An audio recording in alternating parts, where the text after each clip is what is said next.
By 1725, the Cape is now developing, and slaves are being brought in, again from Indonesia, from Madagascar, from East Africa, from different parts of Sri Lanka and India.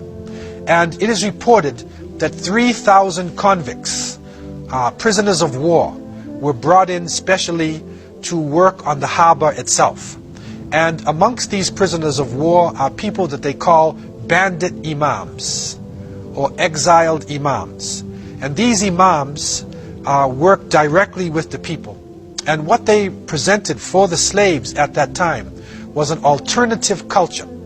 So you could say in a sense that it was a form of resistance. And that's why the authorities called them bandits, although they were highly religious people.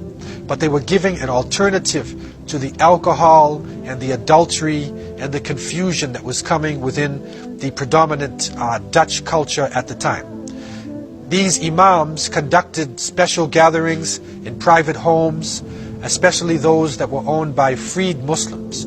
And their resistance became powerful.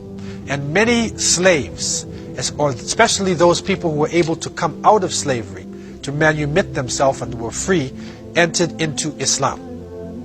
Another important issue happening in the Cape region at the time is that wine becomes an important export.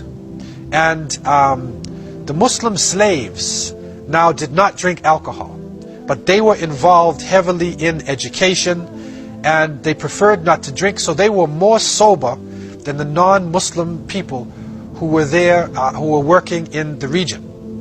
And so large numbers of people accept Islam, and upward mobility is actually developed through accepting Islam.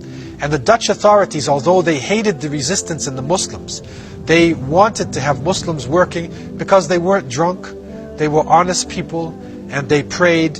And that is a benefit for somebody who is controlling an area and needs strong, sober, sustained help. When the British abolished slavery and they freed African people in a number of their colonies, about 5,000 of these Africans came into the region between 1808 and 1856. They came mainly from Mozambique, and when they came into the region, they actually saw Islam as the best alternative for their lives. So they entered into Islam in large numbers, and they bolstered the Muslim community, and strong madrasas start to develop. So that by the year